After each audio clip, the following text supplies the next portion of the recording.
We had this false idea that we were gonna retire. Then we realized that you need to have a job and a career before you retire. So we were kind of anti-establishment, like, we'll never sell out, man, like cubicles are for chumps. And then eventually you're like, oh, I could use some paid vacation, that'd be cool. But we still don't have that. Maybe one day. My comic is Underpants and Overbites, and it's a diary comic by me, Jackie. And it, what? I'm sorry.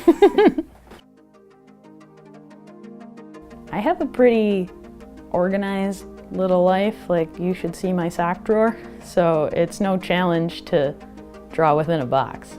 And I find comfort in consistency, and within that I can experiment little by little. But I'm not the type of person that needs to paint a mural and then make sand art and do this and that and turn it into an animation. Like, I just love listening to music and playing with my watercolors.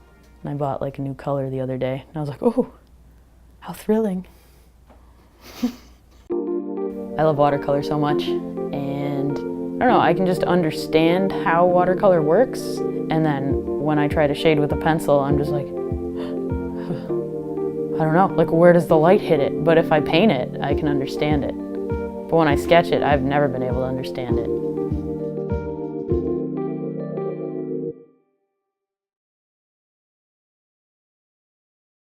When I was a kid, I had this stuffed animal cow named Butter Udder.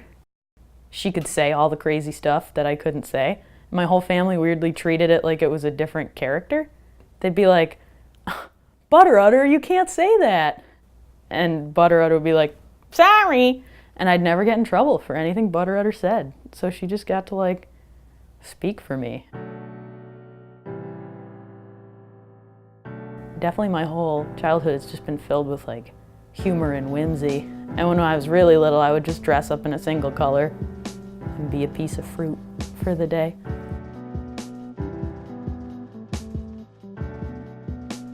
My mom had a million siblings, and I would sit around quietly eating a bowl of Cheerios, just soaking up their comedic timing. And then eventually I could play with them, and it was great.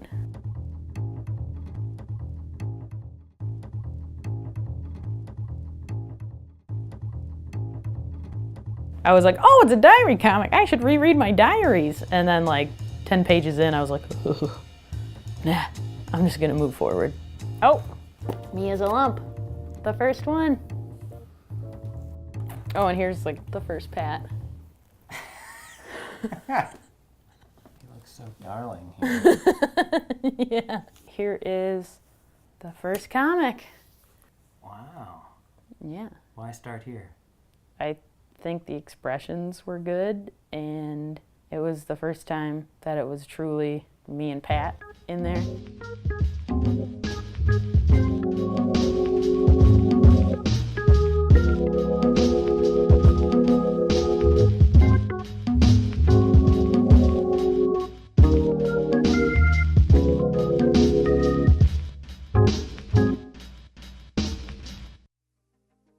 The more comics I make, the less precious my old work or my diaries become, because my diaries were kind of just recording my hopes and dreams that didn't exist.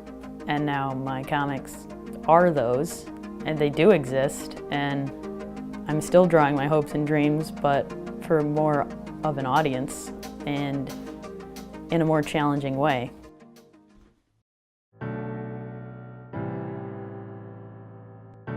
I've seen the world this way my whole life, but I just didn't know how to present it in a way that was the most true to who I was. I can just make a comic on myself, and then no one can tell me I did that wrong. Because I'll be like, ha, it's me.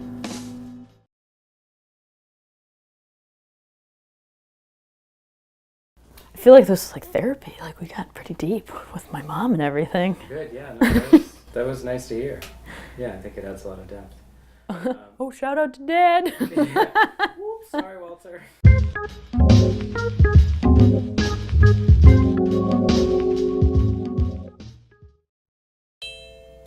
Even a squished traffic cone in the middle of the road, I'm like, no, buddy, what happened? And then I'm just like, I'm 27. I personified a traffic cone. But yeah, makes for good comedy, I guess. Not that, that's never gonna be a comic, it's terrible.